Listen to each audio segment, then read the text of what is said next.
Good afternoon everyone. जैसे कि आप सब जानते हैं, प्राइवेट स्कूल्स हो, गवर्नमेंट स्कूल्स हो, आजकल हर जगह ना आपका इंटरव्यू कंपलसरी है।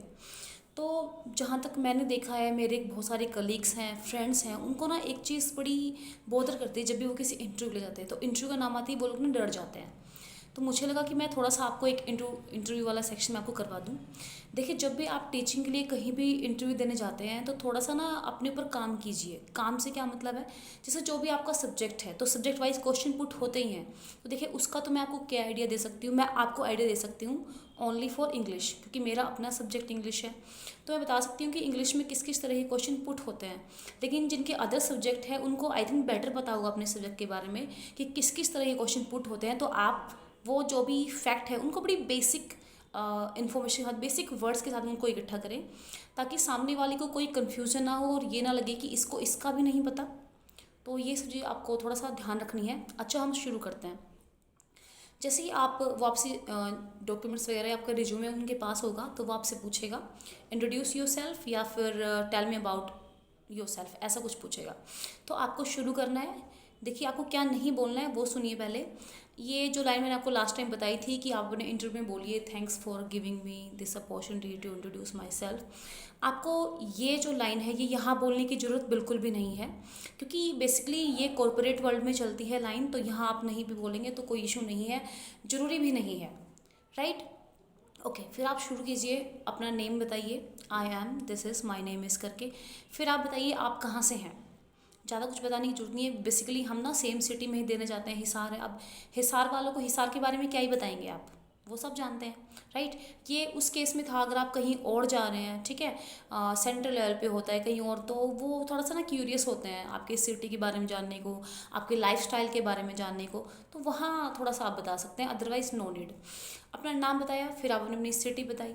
फिर आप बता सकते हैं कि आपको एक्सपीरियंस कितना है। फॉर एग्जांपल, आपको किसी पर्टिकुलर फील्ड में आपने किसी भी जगह कोई भी काम किया है तो आप वो बता सकते हैं कि मैंने यहाँ पे इस तरीके से काम किया है।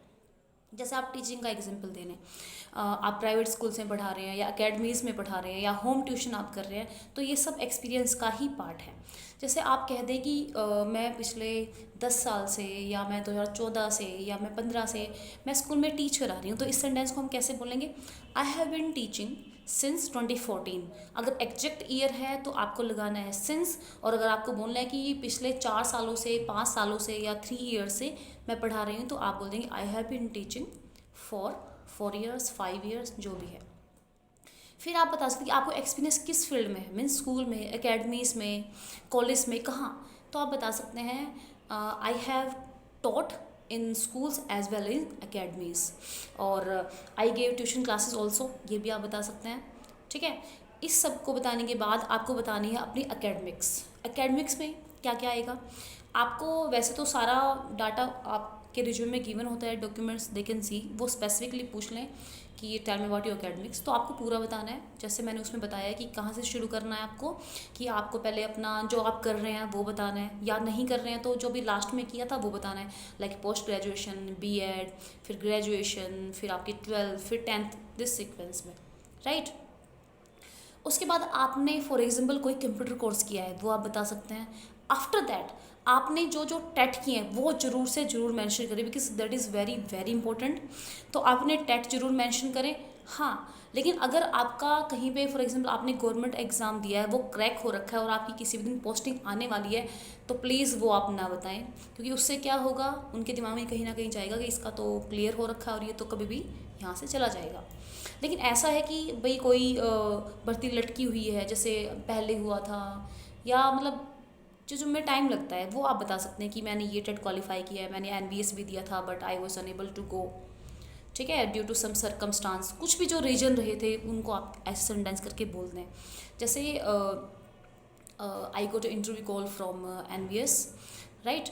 But on the same day it was my exam of KVS also, so I had to skip that exam. तो आप जो भी रीज़न है वो आप बता दें, ठीक है। जो जो आपने क्वालिफाई किया, आपने CS भी क्वालिफाई किया, that is specifically TET for army public school and military schools. आपने एस्टेट दिया है, आपने सीटेट दिया है, वो सब आप बता दें। कितनी बार दिया है, ट्वाइस थ्राइस, या ईयर भी आप साथ में बता दें, ठीक है। और जैसे मैंने आपको क्वालिफिकेशन में कहा था, आप वहाँ पे अगर आपके मार्क्स बहुत अच्छे हैं तो आप वो साथ में मेंशन करें, ईयर साथ में मेंशन करें, ठीक है। ये हो गया आपका एकेडमिक्स। एकेडमिक्स में होने के बाद वो क्या पूछते हैं, वो आपसे पूछ लेते हैं कि आर यू वर्किंग समवेयर, तो आप बताओगे कि yes I am working with it.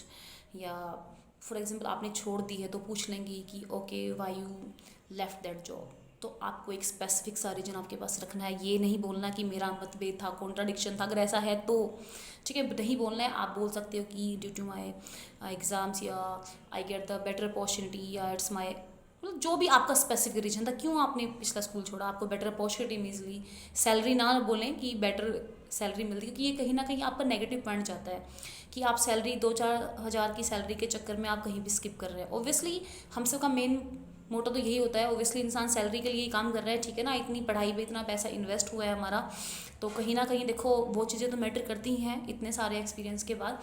लेकिन आपको चीज़ मेंशन नहीं करनी है, आपको बोलना है कि I get a good opportunity from a good institution like Yaduvanshi and some good like institution, आप बोल सकते हैं, ठीक है।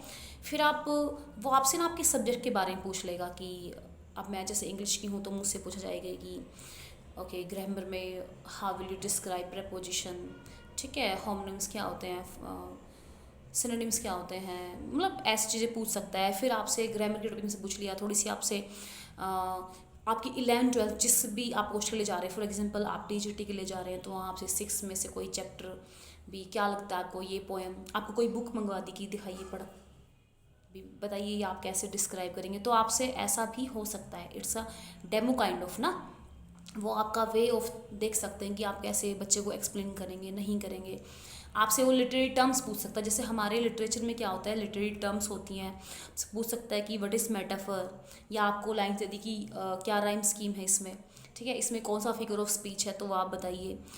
Same with Hindi also, I think Hindi में भी ऐसा ही होता होगा।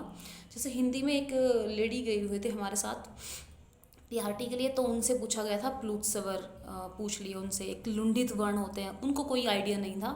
तो देखो इतना जो अच्छे इंस्टीट्यूशन होते हैं वो बहुत डीपली क्वेश्चन पूछ कर लेते हैं। तो आपको अपने सब्जेक्ट के ऊपर फुल कमांड होनी चाहिए, तभी आप इस तरह के ये बहुत छोटे मोटे क्वेश्चन हैं जो कि आप लोग ये क्या है, ये तो मैंने कभी सुना ही नहीं।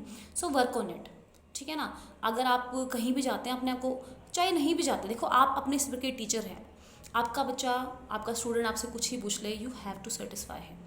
अगर कहीं भी आप अटकते हैं तो आके उसको चेक कीजिए, अपने आप को नेक्स्ट टाइम प्रिपेयर कीजिए कि भाई अगर इस बच्चे ने मुझसे पूछा कि और इससे एक्स्ट्रा बातें पूछ ली, सो मेरे पास आंसर होना चाहिए देने के लिए। देखो अच्छा टीचर तो हर तरह की नॉलेज अपने पास रखता है, हर तरह की नॉलेज से मतलब है। अब जैसे इंग्लिश मेरा सब्जेक्ट है, आपकी स्पोकन भी ठीक होनी चाहिए, आपकी प्रोनाउंसिएशन भी ठीक होनी चाहिए, आपकी वोकेबलरी भी अच्छी होनी चाहिए, आपका ग्रामर पोर्शन अच्छा होना चाहिए, आपकी स्टोरी टेलिंग अच्छी होनी चाहिए, ट्रांसलेशन अच्छी होनी चाहिए, आपकी एक्सप्लेनेशन ऑफ पोइट्री अच्छी होनी चाहिए से मतलब क्या है कि अगर आपकी नहीं है, work on it, gradually will gain that version, right. Means always हमें अपना एक बेस्ट वर्जन चूज़ करने के लिए हमें उस अपने ऊपर एफर्ट करते रहने चाहिए। देखिए मुझे क्या लगता है कि इंटरव्यू देना ना बेस्ट तरीका होता है कोई भी नॉलेज गेन करने का।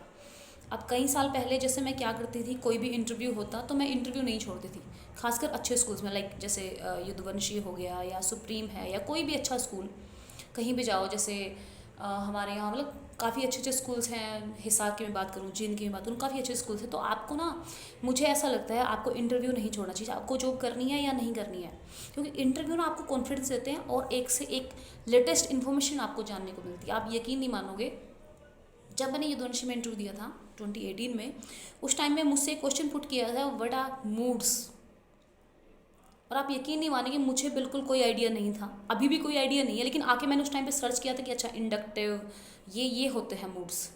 जैसे हमारे टेंस की टाइप होती है ना, लाइक इम्पेरेटिव है, ऑप्टेटिव, ऐसे ही कुछ करके मूड्स होते हैं, इंडक्टिव, सबजंक्टिव, इस तरीके से। वो आके मैंने सर्च किए तो वहाँ से मुझे पता चला। और जैसे अब वो महेंद्रगढ़ से आए हुए थे लेने के लिए, ठीक है, उनका प्रोनाउंसिएशन इशू था।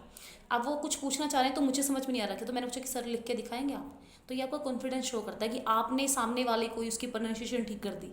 तो कितना अच्छा लगता है कि सामने वाला जो टीचर है, मतलब जो आपका इंटरव्यूअर बैठा है, आपने उसी से काउंटर क्वेश्चन कर लिए, तो ये आपकी नॉलेज को शो करता है कि आपकी प्रोनाउंसिएशन अच्छी है, आपको क्वेश्चन समझ में आ रहा है, आपने पर्टिकुलर चीज़ पढ़ी हुई है। अगर आपको पूरा आइडिया नहीं है तो आपको स्लाइट आइडिया तो हो, राइट। तो हाँ जी, चलो छोड़ो इन सब चीज़ों के बारे में, छोड़िए। अब हम नेक्स्ट टॉपिक पे बात करते हैं। तो आपसे पूछ लेंगे आपने क्यों स्किप किया लास्ट स्कूल, ठीक है, आपसे आपके सब्जेक्ट के क्वेश्चंस हो गए, आपसे पढ़वा के देख लेंगे। फिर वो आपसे पूछ लेते हैं, फॉर एग्जाम्पल जैसे आप कोई गवर्नमेंट जॉब में थे, वो उसका भी रीज़न पूछ लेंगे, क्यों छोड़ी, क्या था, ठीक है। नेक्स्ट क्वेश्चन आपसे बनता है कि what is your work profile. Means अगर आप टीचिंग में थे तो वहाँ पे आपका वर्क प्रोफाइल क्या था, क्या आपकी जॉब ड्यूटीज़ थी, क्या आपकी रिस्पॉन्सिबिलिटीज़ थी। जैसे कोई कोऑर्डिनेटर हो सकता है कहीं पे, कोई वो क्लास को हैंडल करते हैं, क्या बोलते हैं उसको, क्लास टीचर, जो उस अटेंडेंस लेता है ना, फर्स्ट लेक्चर जिस टीचर का लगता है, तो वो आप बता सकते हैं। और कोई को करिकुलर एक्टिविटीज़ के आप इंचार्ज थे, वो आप बता सकते हैं, ठीक है। तो वो आपसे आपका वर्क प्रोसेस जानने की कोशिश करेंगे। आपसे वो कंप्यूटर की नॉलेज ही पूछ सकते हैं, तो आप बता दीजिए जी आई कैन टाइप, हमें लास्ट स्कूल में यही हम करते थे, तो ऐसा है। आपको यस बोल देनी चाहिए, आपको नहीं भी आता है, ठीक है, आप बाद में सीख लेता है। देखो ऐसा कुछ नहीं है कि हम नहीं सीख पाते हैं, तो थोड़ा सा हमें कोई गाइड कर दे। कंप्यूटर आजकल फ़ोन सबको आता है, तो कंप्यूटर सबको आता है, it's not a big issue, ठीक है। फिर वो आपसे पूछ लेता है कि are you able to do some any other cocurricular activities. पूछते हैं, अक्सर पूछते हैं कि आप और क्या क्या करवा सकते हैं, ठीक है। जैसे आप कह सकते हैं कि भी मान लो आप डिबेट कंपटीशन करवा सकते हैं, आपकी लिसनिंग अच्छी, आपकी डिबेट कंपटीशन जैसे हो गया, या आप गाना अच्छा गाते हो, आप सिंगिंग के लिए प्रिपेयर करवा सकते हो बच्चे को, आप डांसिंग के लिए करवा सकते हो। मान लो आउटडोर गेम्स के लिए किसी को लेके जाना है, तो आप वहाँ लेके जा सकते हो। तो उन सब चीज़ों में आपको देखना होता है कि भाई आप कौन सी अपनी अच्छी क्वालिटीज हैं जो कहीं ना कहीं इंस्टीट्यूशन के काम आएगी, तो वो भी आप माइंड में रेडी रखें, ठीक है। फिर आपसे कुछ साइकोलॉजिकल क्वेश्चन हो सकते हैं, शायद ना भी हो, बट अच्छे जो स्कूल्स हैं वो आपको साइकोलॉजिकल क्वेश्चन देते ही हैं। जैसे आपको कोई सिचुएशन दे दी कि assume there is a student who is usually coming late during school, so what will you do. तो आपको अपनी समझ से आंसर देना है। आपको क्या आंसर दोगे कि first I will try to know the reason why he is late, right, then try to solve his problem, या जो भी है उसको वार्निंग दे के, या कुछ भी, मतलब इस तरह का पॉजिटिव आंसर आप ये ना कहीं उसको थप्पड़ लगाऊंगी, चपेट लगाऊंगी, ये करूँगी, ऐसा नहीं करना है बेसिकली, नहीं तो आपकी, ठीक है ना, नेगेटिव पब्लिसिटी हो जाएगी, राइट। कोकुलर एक्टिविटीज़ हो गई। अच्छा, कई बार सामने वाला ना आपसे आपका फैमिली बैकग्राउंड भी पूछ लेता है, अगर वो पूछे तभी आपको बताना है, अदरवाइज ना फैमिली बैकग्राउंड मत बताना, ठीक है। अगर वो आपसे पूछ रहे हैं, एक्चुअली उनका पर्पज़ क्या होता है, पर्पज़ ये होता है कि बच्चा है, छोटा है, कितना छोटा है, कहीं कोई दिक्कत तो नहीं आएगी। अगर आपका बच्चा छोटा है तो बता तो दे, लेकिन यूँ कह दे कि भाई सब घर पे रहते हैं, कोई इशू नहीं है आने जाने में, तो बच्चे का भी थोड़ा सा इशू रहता है। तो वो सोचते हैं कि अगर ये न्यूली मतलब छोटा बेबी है तो बड़ी परेशान होगी, आने में लेट होगी, क्लमजी रहेगी, राइट। तो थोड़ा सा वो भी एक पॉइंट आप ध्यान में रखें। आपने कोई बुक्स वगैरह पब्लिश करी हैं, कोई सेमिनार आप ज्वाइन की, तो वो भी आप बता दें कि ऐसे ऐसे मैंने ये भी किया हुआ है, ठीक है ना। और आपसे ये भी पूछ लेते हैं कि you living with your in laws, वो सब भी आपसे थोड़ा सा पॉजिटिव नेगेटिव पॉइंट पड़ता है, ठीक है ना। और देखिए, और फिर वो सबसे लास्ट पॉइंट आपसे बनता है कि what salary are you taking from the last institution, what was your last salary. तो आप लास्ट सैलरी अच्छी ही बताएं। अगर अकाउंट वैसे डिटेल कोई चेक करता नहीं है, आप बोलते अच्छी सैलरी, ठीक है ना, इंड हैंड इतनी मिलती है, 18 है, 20 है, 22 है, जो भी है। फिर आपसे पूछेंगे what you expected from us, हमसे क्या एक्सपेक्ट कर रहे हैं। तो आपको जो लगता है थोड़ा सा आप इन्हेंस करके ही बताएं, ठीक है ना। बजट में है तो ठीक है, नहीं तो यार किसी और स्कूल में अप्लाई करें। अब फ़ायदा भी क्या है स्कूल स्विच करने का, अगर 5-6 हज़ार नहीं बढ़ रहे हैं तो, ठीक है। 22 कहीं अगर आपको 25-26 नहीं मिल रहे हैं तो क्या फ़ायदा है स्विच करने का, है कोई फ़ायदा। फिर तो आप बेटर सेम जगह पे अपना और एक्सपीरियंस गेन करें, ठीक है ना। स्कूल अच्छा है फिर तो चलो बात अलग है, कहीं ना कहीं आपका एक स्कूल की रेपुटेशन से आपका नाम जुड़ता है, ठीक है ना, अच्छा रहता है उसके लिए। ओके, और कुछ आपने बुक्स बता दी हैं, फैमिली बैकग्राउंड बता दिया है, और टीचिंग एक्सपीरियंस, जैसे रूरल से भी हो आप तो सेंट्रल से, तो थोड़ा सा वो भी इशू रहता है ना कि आप कैसे आ पाओगे, कैसे नहीं आ पाओगे। तो आई थिंक सारे क्वेश्चन हम डिस्कस कर चुके हैं। थोड़ा सा आप ना, फिर आपसे ना इस प्रोसेस के बाद ना डेमो क्लास होती है। तो डेमो क्लास के लिए आप क्या करें, 9-10 अगर आप टीएचडी के लिए जा रहे हैं तो आपको 9-10 में से कोई बुक दे दी जाएगी कि ठीक है जी, कोई भी टॉपिक आप पढ़ा दे, तो एक अच्छा टॉपिक आप अपना रेडी करके लेके जाएं, ठीक है। इनसे फ़र्क नहीं पड़ता कहाँ से लिख रहे हैं, आपका way of teaching standard style वो मैटर करता है कि आप क्लास को कमांड। अब वहाँ ना प्रिंसिपल वगैरह बैठे हो सकते हैं, अदर जो उनके और फैकल्टी मेंबर्स हैं वो बैठे हो सकते हैं, तो वहाँ आपकी कॉन्फिडेंस की पहचान होगी कि are you able to teach them also और नॉट। ठीक है, तो क्लास में कुछ नहीं, उनको बच्चा ही समझिए, बच्चा समझ के ट्रीट कीजिए। जैसे आप क्लास में आते हैं, बेटा हम आज ये पढ़ने जा रहे हैं, तो बताओ आप इस सब के बारे में जानते हो। मीन्स आप कोई भी टॉपिक स्टार्ट कर रहे हैं उसको एक सिनेरियो से स्टार्ट करें। जैसे एक विंड पोएम है, ठीक है, तो आप पहले पूछें कि बेटा कैसी लगती है आपको विंड, आपको डिफरेंस पता है विंड क्या है, ब्रीज क्या है। ठीक है, तो बच्चों को पहली बार तो डिफरेंस ही नहीं पता होगा। ठीक है, तो उनको पहले आप डिफरेंस बताएं कि ऐसा होता है, आपने देखा ना तूफान आता है तो ये हो रहा है वो हो रहा है, ऐसी ऐसी बातें आप इन्वॉल्व करें। ये ब्रीज तो हमें बड़ी अच्छी लगती है, एक साबुन भी आता है ब्रीज, उसको थोड़ा कनेक्ट करें, थोड़ा सा इंटरेस्ट जगाएं कि हाँ सामने वाले ना आपका मन कर रहा है, अरे वाह मैडम तो कुछ कुछ अच्छा कराने वाली है, साबुन का नाम ले रही है, एडवर्टीजमेंट का नाम ले रही है, मूवीज़ के एग्जाम्पल दे रही है। तो थोड़ा सा बच्चों को अपने अंदर इन्वॉल्व कर लो, और जब वो इन्वॉल्व हो जाए फिर अपना टॉपिक स्टार्ट करें। Today we are going to read this poem written wind. ठीक है, विंड के बारे में कुछ और बातें बता दें, फिर आप थोड़ा सा पोइट के बारे में अगर आपको पता है तो, सुब्रमण्या ने लिखा है ना, ये पता है तो बता दें, नहीं तो ज़्यादा ज़रूरत नहीं है। फिर आप सीधा स्टार्ट कर दें कि यहाँ पे ऐसा है, इसका ये नेचर होता है, पर्सोनीफाई किया गया है। देखो विंड तो ऐसा करती नहीं है, ठीक है, इंसान ऐसा करते हैं। ठीक है, किसी को गुस्सा है तो लोग क्या करते हैं, चीज़ें फाड़ते हैं। छोटा बच्चा देखा है ना, गुस्सा आता है नीचे लेट जाएगा, सामान फाड़ देगा, चिक्खे मारेगा। ठीक है, तो वो सब आप बातें बता दें। थोड़ा सा मतलब एक बच्चों को पहले इन्वॉल्व कर लें अपने साथ, फिर टॉपिक स्टार्ट करें। ये नहीं कि जाते ही शुरू हो गया ये ऐसा नहीं। ठीक है, थोड़ा सा बच्चों को पहले इन्वॉल्व कर लें आप चाहे टीजीटी हैं या पीजीटी हैं, बच्चों को पहले अपने साथ इन्वॉल्व करें और फिर अपना कोई भी टॉपिक स्टार्ट कर दें। जब भी आप, जैसे मैं बात करती हूँ अपनी ग्रामर का एक टॉपिक उठा, ग्रामर का नहीं, आपको वो टेक्स्ट बुक ही देंगे, तो आपको ऐसा टॉपिक उठाना है जिसमें कि ना आपकी ग्रामर भी दिखे, आपकी वोकैबुलरी भी दिखे, आपकी प्रोनाउंसिएशन भी दिखे, सब दिखे कि भाई जो टीचर है हर तरीके से परफेक्ट है। ठीक है, प्रोनाउंसिएशन ग्रामर की भी काफ़ी अच्छी नॉलेज है, रूल्स बता रहा है, ये पार्ट ऑफ स्पीच है, ये वाला हमारा नाउन है। ठीक है ना, यहाँ पे एज एडवर्ब काम करे, एडवर्ब में ऐसा होता है, एक तो रूल आप बता दें। कुछ वर्ड आया, एंगर आया है, एंगर का बड़ा अच्छा रैथ वर्ड आया, उसके दो चार सिनोनिम बता दें। ठीक है ना, तो काफ़ी अच्छा इम्पैक्ट पड़ता है। आई होप आपको ये चीज़ें हेल्पफुल रहेंगी। Thank you so much for watching. और अगर आपको थोड़ी सी भी हेल्प मिली आपके इंटरव्यू में तो please like subscribe and share. थोड़े से आर्ट्स बढ़ाओ भाई, आर्ट्स नहीं बढ़ रहे हैं। ओके जी, बाय बाय।